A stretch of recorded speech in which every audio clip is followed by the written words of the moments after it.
Should Apple buy Tesla?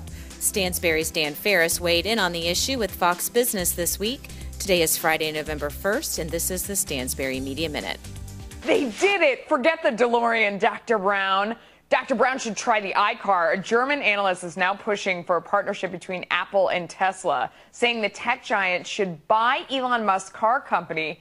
Maybe now is the right time. The electric car maker's West Coast supercharger corridor is officially open for business, so Model S owners can travel between San Diego, California, and Vancouver, Canada without worry. But is the buyout a good or a bad idea? Gene Jennings is editor-in-chief for Automobile Magazine, and Dan Ferris is an analyst with Stansberry Associates. Gene, let me start with you. Is this a match made in heaven, the iCar, courtesy of Tesla? Well, you know, for Elon Musk, it might be, because he himself has said their company has a higher valuation than we rightly deserve. So for him, it might be the perfect time. Yeah. Dan, what do you think? I think Tesla would be a really bad investment for Apple. Set aside the arguments about whether or not the technologies work together. Tesla's a horrible investment. It's an unprofitable company in one of the most capital-intensive, ultra-competitive, low-margin industries in the world. Not a good idea. Okay, well, let me try and make some of the arguments why it might make sense, Dan. I mean, if you look at Apple, stockholders have fallen out of love with Apple basically since the passing of Steve Jobs. Maybe they need that injection, that magic factor. They need that charismatic person to be back in the company, dreaming up new inventions and making Apple what it was. Couldn't Elon Musk be that kind of creative driving force who could bring the imagination and the love back to Apple? No, you're shaking your head already, ready to shoot me down. Let me have it. Well, look, here's the problem, see? Steve Jobs and Elon Musk, not the same, okay? Steve Jobs revolutionized 4 industries, right? Music, phones, movies, computers, and all those are insanely profitable businesses today.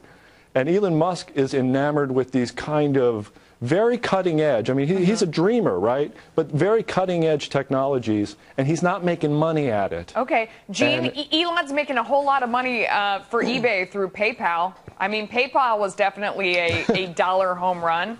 Gene, what do you think? Right. So I think Dan has a lot of great points. But let's talk about what Elon has done in an industry that basically no individual is capable of actually making a car like he's done. He has been incredibly successful, and he's had a hell of a month. He's just done a deal with Panasonic to produce batteries. He's just done a deal with AT&T Wireless to provide internet connectivity.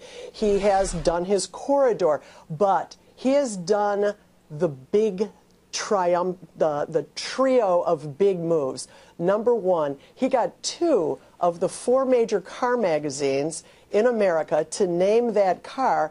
In Automobile Magazine's case, Automobile of the Year, Motor Trend Car of the Year, because it was flat out the best and most exciting car produced last year. In addition to that, Consumer Reports has just given it a recommended rating, the same rating they took away from Camry, and said it was one of the highest place getting tests they have ever done in their history, 99 out of 100 points, just performance-wise. Okay, Dan, in addition to that, the last piece of this, NHTSA safety rating. 5 stars in every single category. NHTSA has said it is the highest rated, the safest car they have ever tested. Of all time it's ever happened. I think that's Dan, but the problem, I think Dan's going to say to you, show me the money. I mean, unless you own the stock, they aren't selling a whole bunch of these cars. They aren't making a bunch of these cars, right, Dan? Exactly.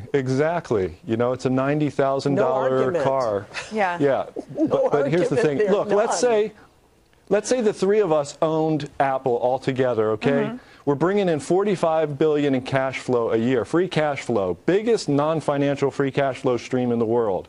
And then I come to you two and I say, hey, let's spend the 25 or 30 billion we need to take over Tesla. What's the next iDevice? I mean, they need that next big idea. They need the next revenue stream. They need something beyond the phone, the iPad, the computer, your car. It is the logical extension. That's why this German analyst came up with this idea that Apple needs the next thing is the iCar. Why not? Go ahead. Let me have it. No, the iCar, look, this technology will be in cars one day. We don't argue that point. But the next thing is probably going to be, the next category is probably going to be TV, right? That would be the next category. But they've already got Apple TV. I mean, they're already working on that. They're perfecting it. We're going beyond the TV. The next thing's the car. Gene, go ahead. Well, it's not, but it's not a real ITV, though. Go ahead, Gene. The next thing is the future of transportation, which is going to be the connected car and the autonomous car. There is no doubt about it. And all of the technology involved that is involved in this is in place now. So it's a matter of knitting it all together. The next technology is Hyperloop. Okay. Go work on that, Elon. Dan, do you hate the idea of Apple doing cars, or do you just hate the idea of them partnering with Elon Musk? I don't hate the idea of them partnering with Musk. I hate the idea of Apple spending the 25 or 30 billion you need to buy a company that burns 330 million a year in cash. Very fair point, because at the end of the day, it is all about money, and you boiled it down to the dollars, and I love that. So we'll end the segment there. Thanks to both of you. Great job.